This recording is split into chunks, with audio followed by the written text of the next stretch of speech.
Semua isi konten yang Anda dengar merupakan ekspresi opini pribadi yang bertujuan untuk memberikan pemahaman dan penjelasan yang dikhususkan untuk kalangan sendiri.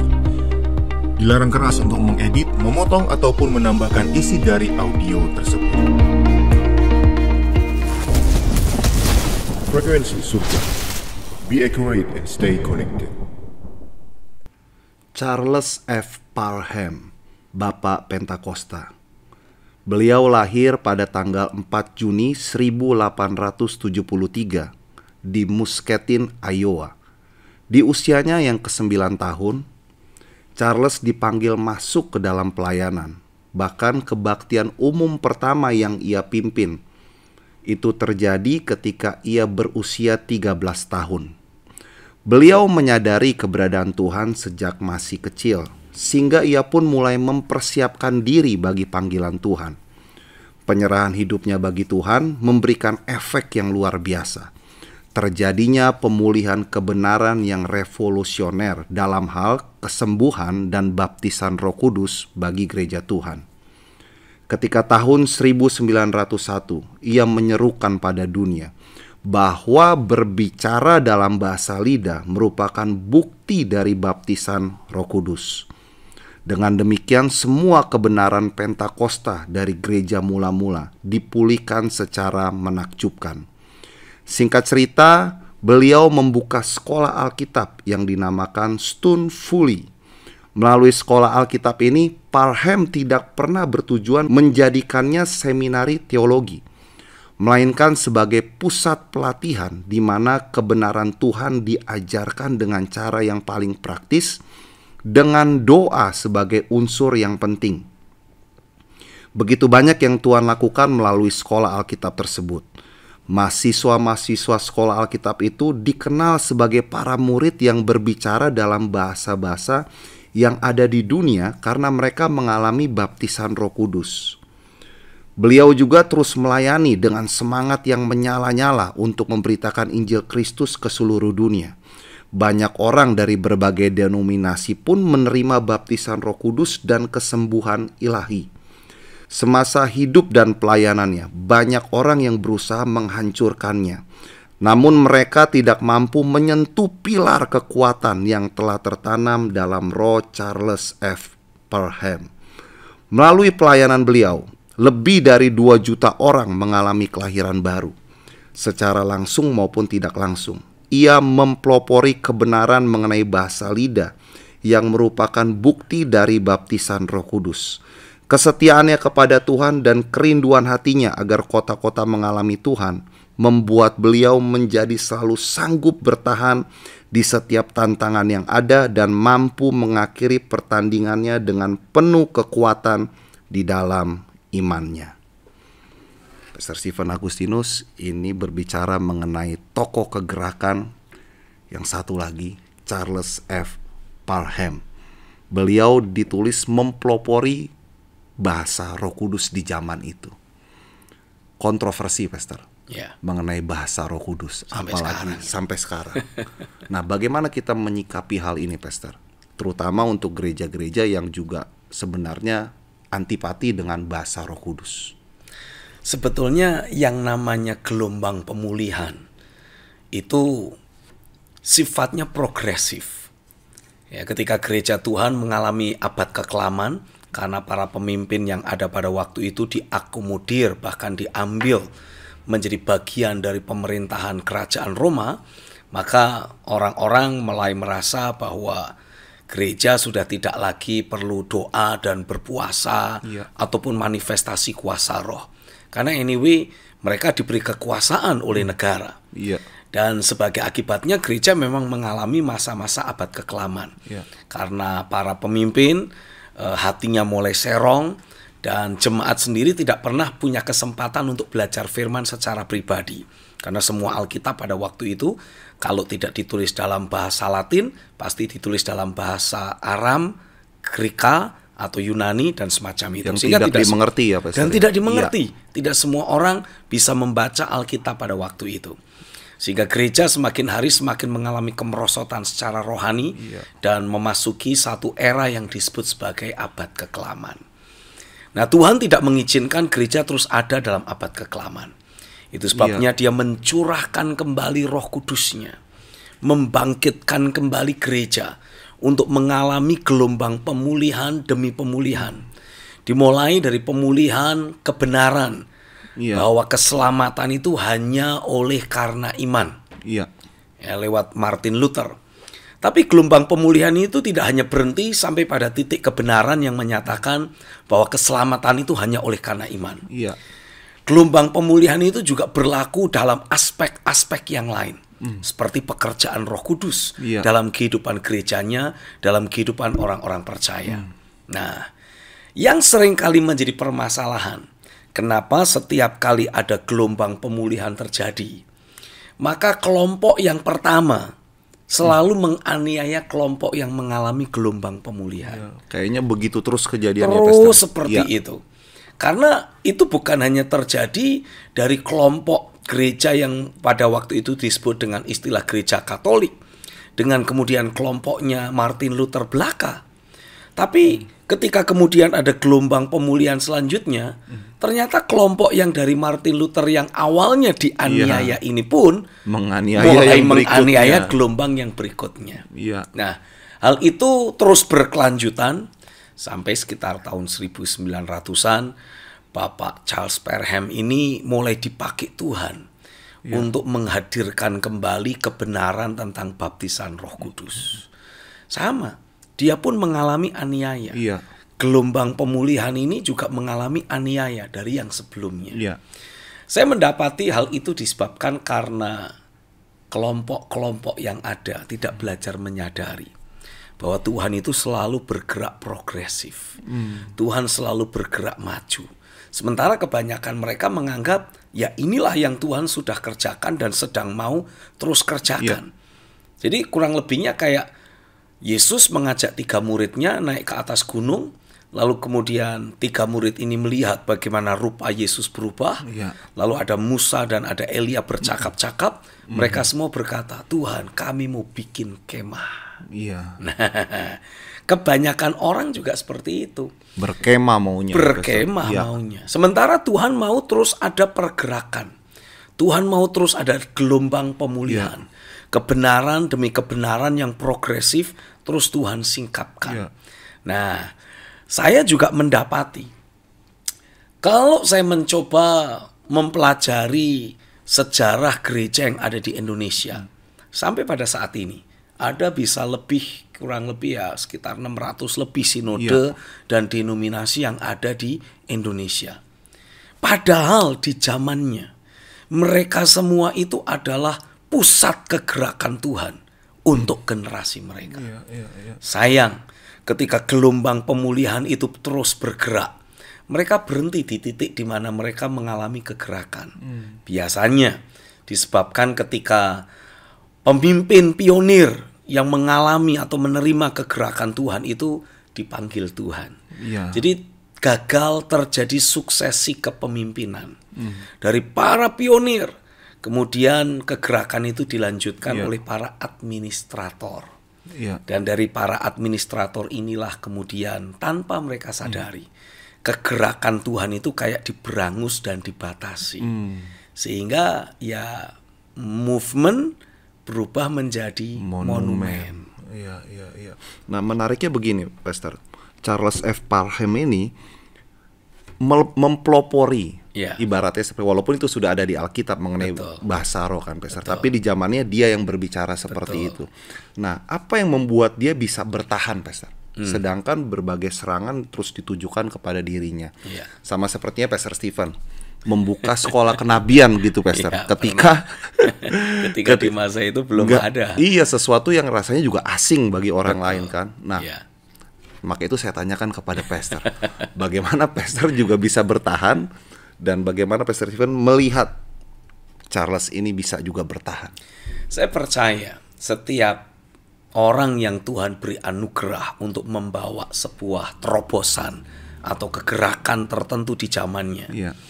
Orang-orang seperti itu harus betul-betul menjagai kualitas hatinya untuk tetap terhubung dengan Tuhan. Karena yang namanya tantangan akan selalu ada. Tapi setiap kali tantangan dihadapi dengan penyerahan kepada Tuhan, tantangan tidak lagi menjadi terasa terlalu memberatkan. Dan dengan kita terus terhubung dengan realita Tuhan, akan selalu ada sukacita ilahi yang menjadi sumber kekuatan buat kita. Ya, karena firman Tuhan juga menuliskan, the joy of the Lord is my strength. Kekuatanku berasal dari sukacita ilahi yang terus meliputi hatiku. Jadi walaupun ada tantangan, tetap sukacita. Dengan tetap sukacita, tetap kuat menghadapi tantangan. Goyah nggak, Pastor, ketika menghadapi tantangan, bertanya nggak, apakah ini dari Tuhan kah? Apakah harus lanjut atau berhenti saja demi menyenangkan hati banyak orang, begitu kurang lebih ya, Pastor? Saya percaya sebelum Tuhan memunculkan seseorang menjadi pembawa kegerakan, yang otomatis pasti akan menciptakan kontroversi. Akan selalu ada pro dan kontra di sana. Tuhan selalu mempersiapkan hamba-hambanya, orang-orang yang dia akan munculkan menjadi pembawa kegerakan. Dia persiapkan dulu, supaya tidak begitu saja dengan mudah menjadi tawar hati, atau berpikir untuk mengkompromikan kebenaran, demi supaya tercipta damai sejahtera di antara semua orang-orang Kristen yang lain. Kalau ada damai kan katanya itu yang baru dari Tuhan. Begitu kan. Tapi permasalahannya, kalau damai ini atau kedamaian yang ada berasal dari apa istilahnya, negosiasi dan kompromi kebenaran. Kebenaran ini adalah damai sejahtera yang palsu, kedamaian yang bukan dari Tuhan. Karena Tuhan sendiri juga berkata, aku datang tidak membawa damai, aku datang bawa pedang, aku datang untuk membawa pemisahan. Tapi kalau kita perhatikan konteksnya, pemisahan yang dimaksud adalah mereka yang memang mencintai kebenaran dengan mereka yang sudah merasa nyaman dengan kondisi dan keadaan yang ada, sehingga menolak untuk terus berubah dan terus bergerak bersama Tuhan. Nah, ketika Parhem ini mengajarkan terus tentang bahasa Roh Kudus, Pastor, ternyata itu memiliki dampak yang sangat kuat. Orang-orang banyak dipulihkan dan kota bisa mengalami perubahan. Nah, sebenarnya apa yang menjadi kunci dan alasan doa bahasa Roh itu kok bisa memberikan dampak? Padahal kan itu sesuatu yang tidak dipahami, Pastor. Sesuatu yang seringkali tidak dimengerti. Lah kok bisa menghasilkan dampak? Alasannya apa, Pastor? Karena begini, kalau kita berbicara tentang dimensi bahasa roh, berdoa, berkata-kata dalam bahasa roh, dimensi doa bahasa roh itu sendiri juga memiliki ragam yang cukup banyak. Seperti misalkan, bahasa roh yang ada bisa menjadi bahasa doa. Kita mungkin tidak tahu artinya. Tetapi ketika kita berkata-kata dalam bahasa roh, Alkitab menuliskan Roh Kudus sendiri menolong kita untuk berdoa, berkata-kata langsung kepada Bapa dengan bahasa-bahasa yang tak terucapkan, dengan kata-kata yang mungkin tidak kita pahami. Tapi itu mengekspresikan kedalaman hati kita. Dan itu langsung didengar, dijawab oleh Bapa sendiri. Itu bahasa roh sebagai bahasa doa. Dan kalau kita merujuk kepada dimensi bahasa roh yang lain, ini juga bisa menjadi penyampaian pesan. Jadi ketika orang berkata-kata dalam bahasa roh, dia mungkin tidak paham artinya. Tapi ada orang lain yang Tuhan bangkitkan untuk menafsirkan, menerjemahkan kata-kata bahasa roh itu menjadi sebuah doa. Nah, ini bobotnya sama kayak nubuatan. Ada beberapa dimensi yang lain. Tapi secara spesifik, ketika kita berbicara bahasa roh sebagai bahasa doa, karena ini adalah bahasa doa, otomatis ini menguatkan orang yang berdoa juga. Dan Alkitab juga menuliskan di dalam kitab Roma pasal yang ke-8, ketika Tuhan mendengar kita berkata-kata dalam bahasa roh, mengekspresikan doa kita secara sangat mendalam dengan bahasa atau kata-kata yang tidak kita pahami, tapi Bapa di sorga paham.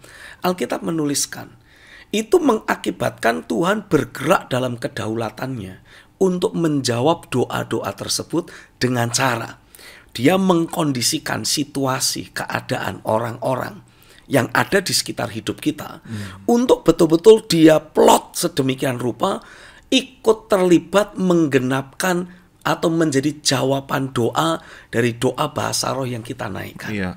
Firman Tuhan menulis, kita tahu sekarang bahwa Allah turut bekerja dalam segala sesuatu untuk mendatangkan kebaikan bagi mereka yang mengasihi Dia. Iya. Jadi itu dampak yang Itu kita dampak alami, yang Pastor. sangat nyata. Ya. Jadi ketika kita berkata-kata dalam bahasa roh bukan berarti wah kita ngomong kosong. Bukan berarti kita mengucapkan kata-kata yang sia-sia. Tidak.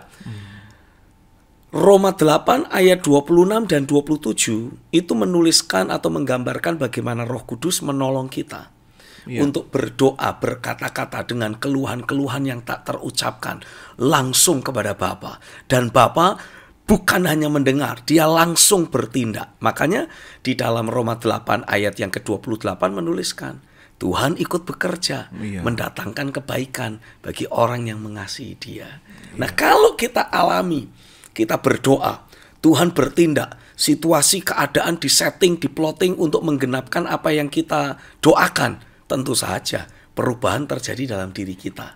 Dan kalau terjadi perubahan dalam diri kita, otomatis ini akan membawa imbas kepada orang-orang yang berinteraksi dengan kita juga. Jadi ini kayak ketok tular, terus menular kepada orang-orang lain.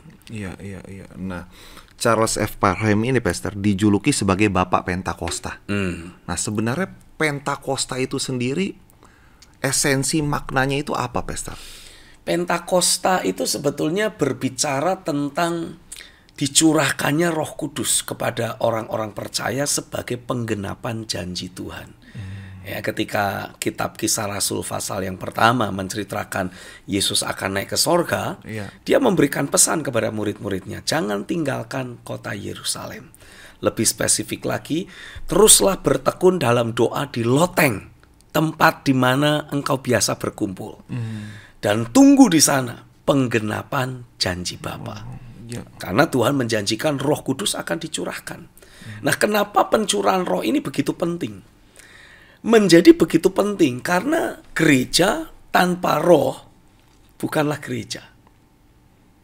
Gereja tanpa roh bukanlah gereja. Maksudnya seperti apa, Pastor? Kalau kita berkata, oh kita adalah gereja Tuhan, gitu ya. Kita orang percaya adalah gereja Tuhan. Tapi kita tidak mengalami realita dari pekerjaan roh dalam kehidupan sehari-hari kita maupun pada saat kita beribadah atau menjalani kehidupan sebagai orang percaya. Maka ini bukan gereja, ini kumpul-kumpul. Klub sosial doang. Karena kalau gereja harus ada Roh Kudus. Makanya Alkitab menuliskan Kisah Rasul pasal yang kedua, ketika Roh Kudus dicurahkan, itu disebut sebagai hari lahirnya gereja Tuhan. Makanya gereja Tuhan diperlengkapi dengan kuasa.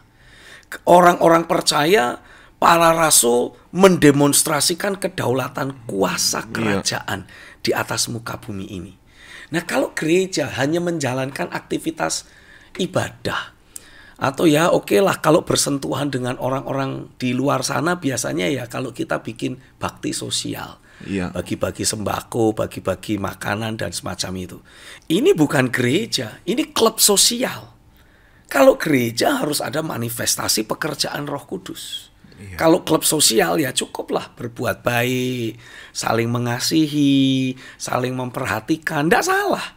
Tapi bukan itu gereja Tuhan. Karena esensi gereja seperti yang Yesus tegaskan adalah alam maut sekalipun tidak berkuasa atasnya.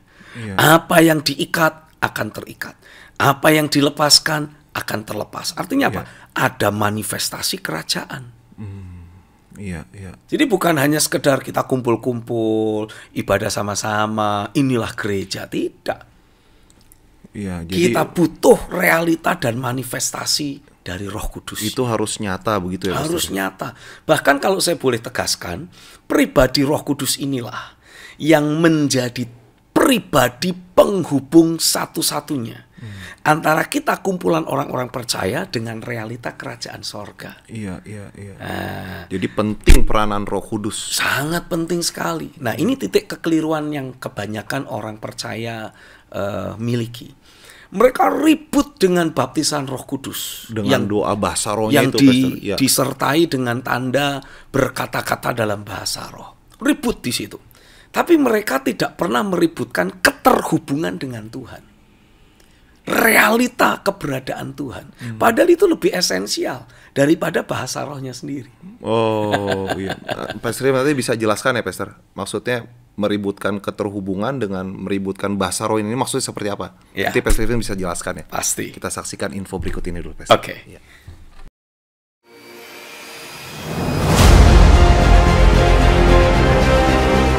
Apa itu bahasa roh sesungguhnya? Dan apa fungsinya bagi kita? Apakah bahasa roh itu sesuai dengan prinsip firman Tuhan? Atau bahasa roh itu harus berteriak-teriak, memukul benda tertentu atau melompat-lompat hingga lepas kendali?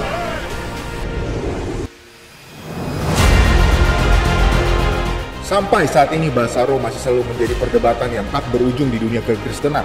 Tidak sedikit yang akhirnya menjadi sesat akibat pengajaran bahasa roh yang tidak akurat sesuai firman Tuhan. Temukan jawaban kebenarannya mengenai bahasa roh dari sudut pandang dan tujuan Tuhan di dalam buku Membangun Manusia Rohani yang ditulis oleh Pastor Stephen Agustinus. Untuk informasi buku Anda dapat menghubungi kami di nomor 0896 8088 8929 atau di nomor 0817 4927 954. Ya, baik Pastor, kita lanjutkan Pastor. Ya. Itu bagaimana Pastor membedakan yang meributkan realita keberadaan Tuhan dengan bahasa roh ini? Maksud Pastor Stephen itu seperti apa? Bahasa roh itu sendiri kan hanya merupakan tanda dari seseorang sudah menerima baptisan Roh Kudus, ditenggelamkan di dalam roh. Orang yang bersangkutan mengalami realita kesadaran akan Tuhan yang lebih daripada kebanyakan orang atau yang biasanya. Nah, ini lebih esensial. Kita harus lebih memperhatikan betapa realita Tuhan itu harus terus menyelimuti kita, menguasai kita, sehingga ketika kata-kata kita ucapkan kepada seseorang, ini bukan lagi kata-kata kita pribadi, tapi ini betul-betul menjadi perkataan Tuhan yang hidup di dalam diri kita. Nah, sementara orang kan selama ini meributkan tentang bahasa roh itu dari Tuhan atau bukan, masih ada atau tidak ada, karena kan pencurahan roh itu sendiri sudah pernah terjadi kira-kira 2000 tahun yang lalu. Mungkin ini yang dialami Charles F. Parham ini ya Pastor. Kurang lebihnya. Diperibut ini dari Tuhan atau bukan, begitu ya. Nah, itu semua disebabkan karena kita ini tanpa sadar ya. Secara manusiawi, secara agamawi, kita ini tanpa sadar sering meributkan hal-hal yang tidak esensial. Seperti misalkan contoh yang lain. Kalau kita kumpul di sebuah tempat, kita mau bilang tempat ini gereja. Seringkali orang akan tanya, mana salibnya? Iya juga sih ya. Kok nggak ada salibnya di sini? Katanya gereja, kok nggak pakai salib? Sementara itu hanya aksesori. Tapi bukankah itu sesuatu simbol yang sakral, Pastor? Walaupun ini simbol yang sakral, kan tetap cuman simbol. Yang kita lebih utamakan adalah esensi. Tuhan nggak ribut, you mau pakai tanda salib, mau pakai tanda ikan, sama aja, terserah. Bahkan orang-orang Kristen di zaman gereja mula-mula dulu itu nggak pakai tanda salib, pakainya simbolnya simbol gambar ikan, iktus istilahnya. Nah, baru-baru ketika gereja mulai diterima oleh pemerintahan Roma, baru kemudian dirubah, diganti menjadi lambang salib. Tapi dulu-dulunya enggak. Artinya apa? Simbol itu enggak terlalu penting, bisa berubah. Ya, walaupun mungkin ketika saya membuat statement simbol itu tidak terlalu penting, mungkin bagi beberapa orang mereka berkata it's still debatable, masih bisa diperdebatkan. Karena ada orang-orang tertentu menganggap simbol itu tetap penting. Ya it's okay. Tapi mana lebih penting? Simbol atau esensi? Esensi. Jadi kalau kemudian simbol tidak dipermasalahkan ya boleh juga kan. Tapi kalau kita tidak memiliki esensi, nggak boleh. Itu kita harus lebih penting dari simbol itu. Simbol. Kita harus punya esensi. Nah, apa esensi dari gereja? Realita Tuhan. Nah, bagaimana realita Tuhan bisa hadir tanpa Roh Kudus? Jadi Pak Parham ini membawa gereja untuk kembali kepada esensinya, kurang lebihnya seperti itu. Dan yang namanya gerakan Pentakosta itu juga sebetulnya berbicara tentang gerakan dari Roh Kudus untuk membawa orang-orang percaya kembali kepada esensi yang sesungguhnya. Oh, fokusnya di situ ya, Pastor. Fokusnya di situ. Iya. Tuhan hadir, Tuhan ada, Tuhan real. Iya. Dan kalau Tuhan hadir, Tuhan real, kesembuhan akan bisa muncul. Iya. Mujizat akan bisa terjadi. Berbagai tanda ajaib dan tanda heran lain akan bisa begitu saja bermanifestasi. Iya. Gitu. Baik, Pastor Stephen, ini Bapak Charles ini kan membuka sekolah Alkitab, Ya. Pastor. Dengan sangat dinamis, melalui ada roh doa yang terus dia utamakan di sana. Iya. Nah, untuk orang membuka sekolah Alkitab seperti yang juga Pastor Stephen lakukan, itu sebenarnya kapasitas dan pemahaman seperti apa yang bisa dijadikan patokan untuk orang bisa membuka sekolah Alkitab dan terlahir murid-murid yang ini sangat berbeda sekali, benar-benar sangat berdampak dan mengubahkan kota. Betul. Nah, kapasitas seperti apa yang dibutuhkan oleh pendiri sekolah Alkitab, Pastor? Pertama-tama kita itu harus paham dulu, apa sih tujuan kita mau bikin sekolah Alkitab? Kalau tujuannya hanya untuk menjelaskan atau untuk memindahkan informasi, ya sebetulnya orang-orang dengan gelar ini dan itu sudah cukup. Tapi kalau kita punya satu tujuan yang jelas, merealisasikan agenda Tuhan, dan kita juga perlu tahu agenda Tuhan seperti apa yang harus kita selesaikan lewat lahirnya sekolah Alkitab dan siswa-siswi sekolah Alkitab itu nantinya. Ya. Dengan kita tangkap detail, jelas, goal dan tujuan yang Tuhan tetapkan yang harus diwujudkan lewat sekolah Alkitab ini. Dari situlah kita akan mulai membreakdown jenis pengenalan akan Tuhan seperti apa yang kita harus ajarkan. Oh, jadi harus paham jenisnya seperti apa ya, Pastor? Pemahaman akan Tuhan Goalnya seperti itu apa? mau kemana? Kalau katakanlah kita dari Tangerang, Serpong sini, ya dari Serpong, Tangerang sini kita mau pergi kemana? Katakanlah ke Bandung. Dengan kita tahu tujuan, kita bisa mempersiapkan kendaraan. Ya. Kalau mau pakai pesawat bisa nggak? Bisa. Tapi ya cepet banget. Baru kita duduk, udah landing lagi. Kurang menikmati ya, Pastor. Menikmati. Kalau mau naik kereta, bisa nggak? Bisa. Sekarang juga sedang dibuat jalur kereta cepat. Iya. Kalau naik mobil bisa nggak? Bisa. Bisa. Biasa juga naiknya mobil. Kalau naik becak? Ya bisa. Bisa gempol, Pastor. Tapi bisa kan? Bisa. Iya. Nah, dari situlah kita belajar untuk menangkap goal, destiny, tujuan yang kita harus raih itu apa? Kemana? Dan ingat baik-baik, setiap kali kita ingin mewujudkan satu agenda Tuhan, dibutuhkan orang. Nah, sekolah Alkitab seharusnya didirikan dengan tujuan untuk mencetak orang-orang yang akan bisa Tuhan pakai untuk menggenapkan goal dan tujuan tersebut. Oh, iya. Jadi bukan hanya sekedar, saya sudah punya gelar doktor nih. Bahkan sebentar lagi jadi profesor. Iya. Profesor teologi ya. Iya. Harusnya punya sekolah teologi ya. Ya kalau seperti itu ya kita tidak lebih hanya akan melahirkan orang-orang yang pintar berdebat nantinya.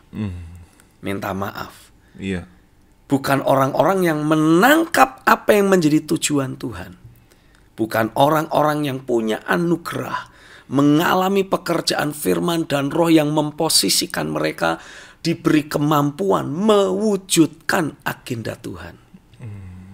Iya. Itu sebabnya saya percaya ada begitu banyak sekolah-sekolah Alkitab pada hari-hari ini sekali lagi harus mengkalibrit ulang diri mereka. Mencari tahu tujuan Tuhan untuk sekolah Alkitabku ini apa. Iya. Apa yang Tuhan mau kerjakan lewat hidupku sebagai rektor sekolah Alkitab ini. Iya. Itu perlu.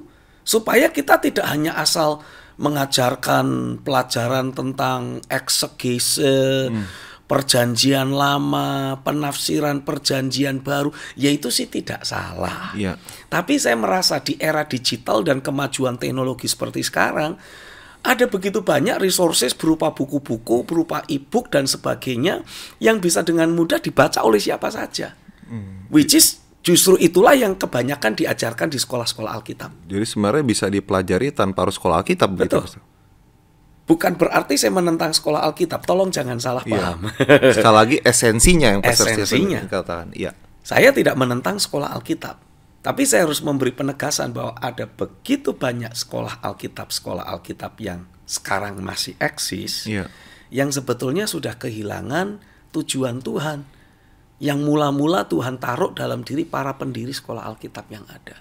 Dan itu sangat perlu untuk siapapun yang Tuhan beri kepercayaan menjadi rektor di sekolah Alkitab tersebut, mencari wajah Tuhan, mengenali agenda Tuhan yang harus diwujudkan lewat hidupnya, lewat keberadaan dari para dosen dan guru yang ada, termasuk siswa-siswi yang nanti akan menjadi siswa-siswi sekolah Alkitab yang bersangkutan. Sehingga dengan demikian, dia akan bisa melakukan reformasi istilahnya. Mereformasi kurikulum yang ada. Sehingga setiap materi dan mata pelajaran yang diberi akan betul-betul mempersiapkan siapapun yang belajar di sekolah Alkitab itu untuk nanti mewujudkan agenda Tuhan. Menjadi alat yang perkasa di tangan Tuhan. Bukan hanya sekedar, minta maaf sekali lagi, orang yang memiliki gelar teologia belaka.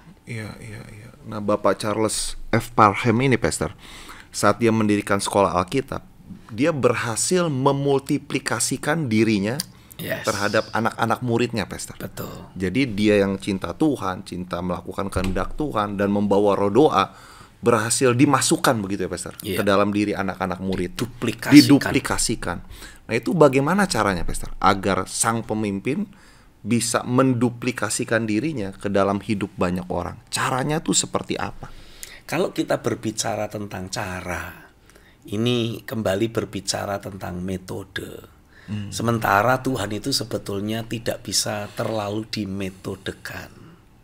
Dia itu bergerak dengan sangat progresif, dinamis. Terbatas ya, metode kita terbatas ya, Pastor. Metode kita itu terbatas. Tapi prinsipnya adalah setiap pemimpin itu sebelum dimunculkan Tuhan sebagai pemimpin, itu selalu melewati proses pembentukan dan dicetak oleh tangan Tuhan secara pribadi.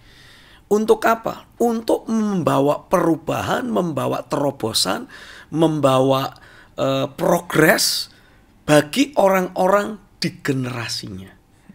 Nah, salah satu tugas utama dari para pemimpin atau para pembawa kegerakan adalah dengan secepat mungkin menduplikasi diri. Tentang bagaimana cara menduplikasi diri memang beragam, tapi kurang lebihnya saya bisa memberikan sebuah statement sebagaimana Tuhan membentuk dan mencetak dirinya.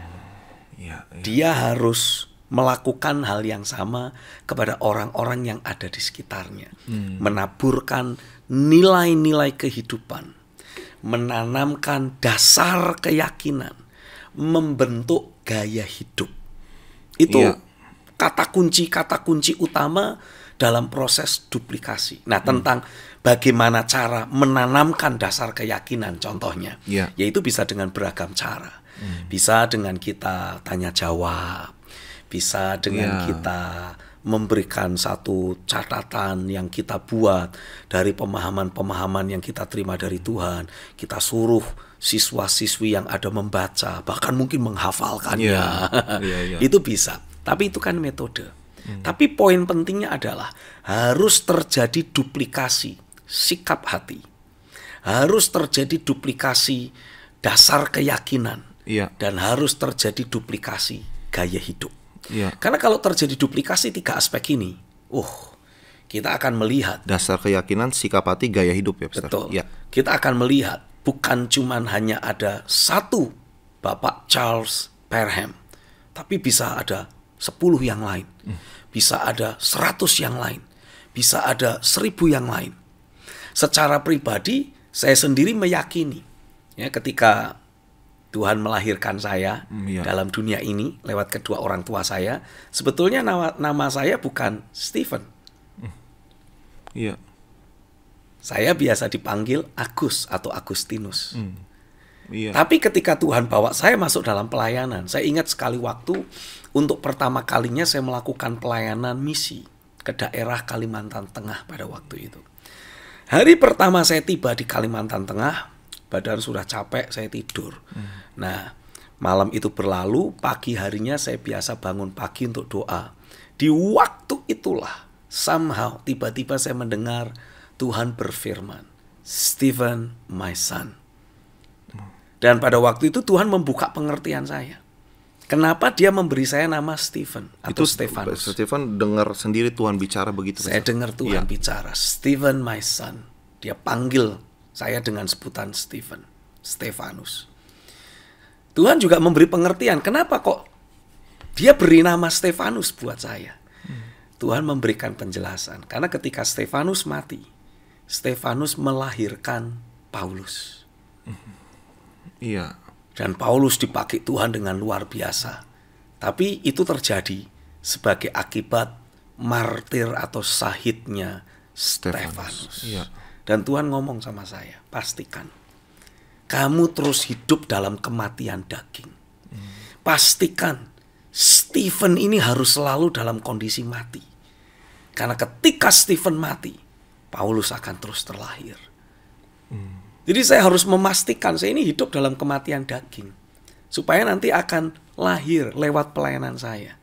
Lahir orang-orang yang Tuhan pakai, Tuhan bangkitkan. Seperti Tuhan pakai dan bangkitkan Paulus. Menggoncangkan banyak daerah. Membangun gereja Tuhan. Dan saya berdoa, saya merindukan. Dan itulah yang terus menjadi ekspektasi dan harapan saya. Lewat apa yang Tuhan bangun dalam hidup saya. Ketika terduplikasi dalam diri orang lain. Ini akan mencetak, membuat orang-orang lain ini menjadi Paulus-Paulus akhir zaman. Jadi bahkan orang yang dicetak, Pastor, itu bisa dikatakan lebih dipakai dari Pastor Stephen. Oh ya. Apakah Pastor Stephen tidak merasa tersaingi? Jangan dijawab, Pastor. Kita saksikan informasi berikut ini. Okay. Semua kita bisa belajar Alkitab. Gembala atau para pelayan Tuhan,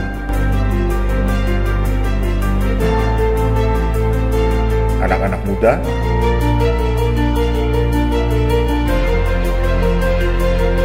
para pekerja kantoran,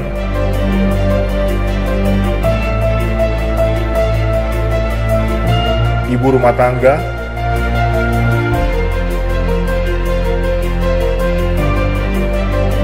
hingga yang sudah berumur senior.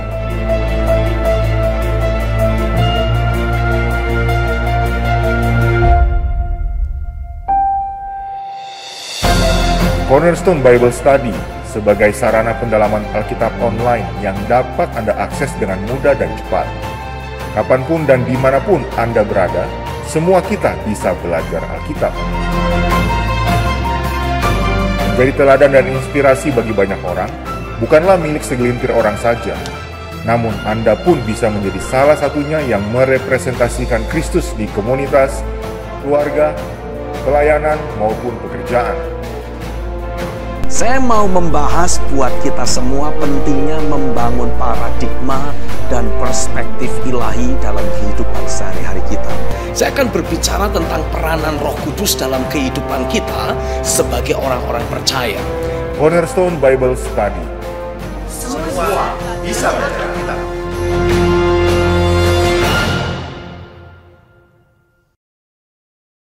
Baik, Pastor, kita akan melanjutkan. Charles F. Parham ini berhasil menduplikasi dirinya, seperti yang tadi Pastor Stephen jelaskan di akhir tadi, Pastor. Nah, biasanya orang yang berhasil diduplikasi ini kan dipakai Tuhan lebih. Betul. Nah, apakah tidak merasa tersaingi, Pastor, sebagai orang yang sebenarnya yang mempelopori kan? Apakah Pastor Stephen tidak merasa cemburu atau tersaingi, dan bagaimana perasaan Pastor? Kalau saya justru melihat itu dari perspektif yang berbeda. Di mana-mana yang namanya seorang ayah atau orang tua, kalau melihat anaknya lebih berhasil dari dirinya, itu bangga. Nah, harusnya begitu ya. Harusnya begitu. Nature-nya seperti itu. Harusnya begitu. Nah, demikian pula secara rohani. Kalau saya mendapati, saya mungkin dipakai Tuhan untuk memulai sesuatu. Dan kemudian ada orang-orang lain yang Tuhan pakai lebih dari saya. Tapi pencetus atau penghubung yang membuat orang itu dipakai Tuhan dengan sangat dahsyat, itu karena keberadaan saya. Oh, saya bangga. Saya bersyukur. Karena artinya saya berhasil melahirkan Paulus di akhir zaman. Iya, iya. Saya cuma lulusan SMP katakanlah seperti itu. Iya. Tapi saya punya anak yang punya gelar sarjana. Lo ndak ada orang tua yang kemudian berkata, kurang ajar anakku bisa lebih hebat sekolahnya. Jangan-jangan bukan orang tuanya ya kalau ngomong gitu ya. Iya. Orang tua pasti bangga. Iya. Bahkan dia akan berkata, ndak apa-apa. Ayah cuman lulusan SD. Yang penting kamu anak-anakku punya gelar sarjana. Wah. Dia rela kerja keras, banting tulang, memeras keringat demi supaya anak-anaknya bisa sekolah. Dia rela makan nasi aking, kira-kiranya gitu. Makan nasi bekas. Iya. Tapi anak-anaknya bisa makan enak dengan tujuan apa? Otaknya kan berkembang. Iya. Makanannya bergizi. Jadi otaknya berkembang, jadi cerdas, jadi pandai, Iya. punya gelar tinggi. Wah, bangga ayahnya. Iya, iya. Dan si anak juga nggak perlu merasa lebih dari ayahnya ya. Nggak perlu merasa belagu, sok gaya. Sok gaya. Tetap respect, tetap hormat. Respect. Karena kalau misalkan si anak mulai sok gaya, Iya. menurut prinsip firman Tuhan, keberhasilannya cuma seumur jagung. Karena firman Tuhan mengatakan Iya. apa? Hormatilah ayah dan ibumu, supaya panjang umurmu di Amin. tanah yang Tuhan berikan kepadamu. Wah, ini mulai dipakai Tuhan luar biasa. Tapi mulai ngejek bapak rohaninya, ngejek pemimpin rohaninya. Apa kamu? Lihat nih, aku KKR lapangan. Kamu cuma tingkat RT. Iya. Apa yang terjadi? Tuhan melihat hati. Dan karena Tuhan melihat, ini anak kok tidak belajar menghormati pemimpinnya, tidak belajar menghargai bapak rohaninya. Ya sudah, Tuhan tidak menyertai dia lagi. Iya, iya, iya. Sehingga apa yang dia mulai dalam pelayanan, yang kelihatannya sukses berhasil, ternyata keropos dalamnya. Keropos. Dalam ya. waktu singkat pasti akan hancur. Tapi biasanya kan begini, Pastor. Dalam dunia pelayanan nih kita ngomongnya, Pastor. Itu kan siapa yang lebih hebat, siapa yang lebih punya posisi, Pastor. Ini kan yang sebenarnya yang terpandang, Pastor. Ya. Dan orang juga berebutan mengarah ke sana.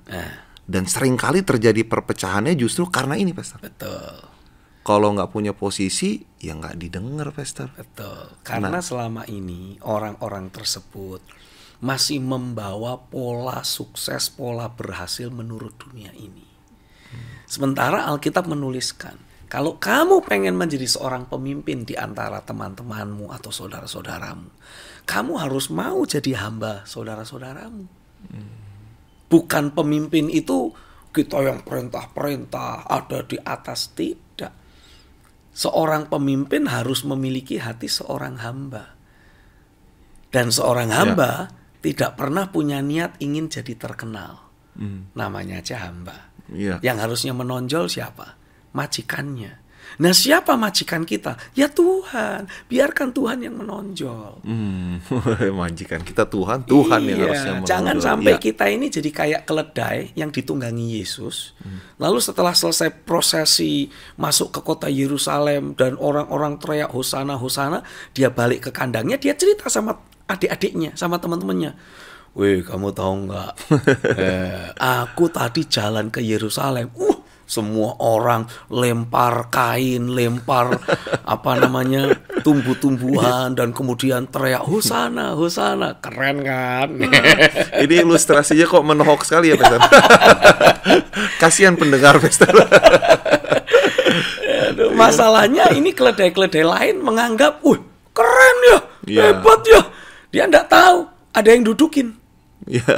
Kalau tidak didudukin oleh Yesus, mana ada orang mau teriak Hosana sama si keledai.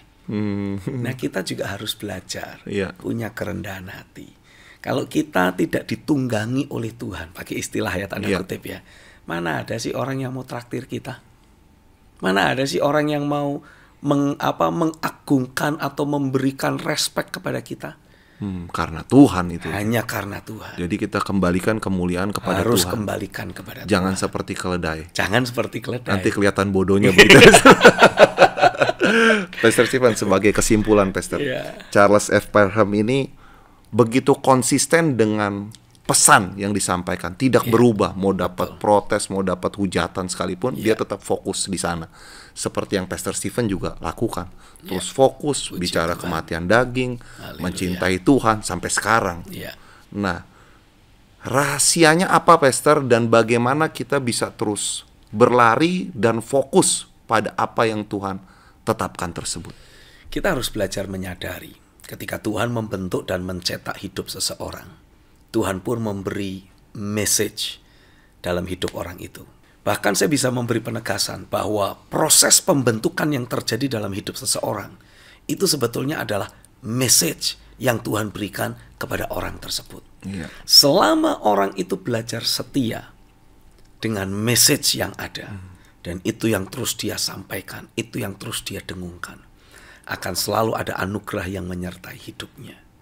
Pada waktu orang yang bersangkutan merubah message-nya, karena mungkin aspek kebutuhan, aspek keinginan dari orang banyak. Omongan orang kan sering berkata, khotbahnya itu aja. Nah, otomatis takaran anugerah akan pergi dari dirinya.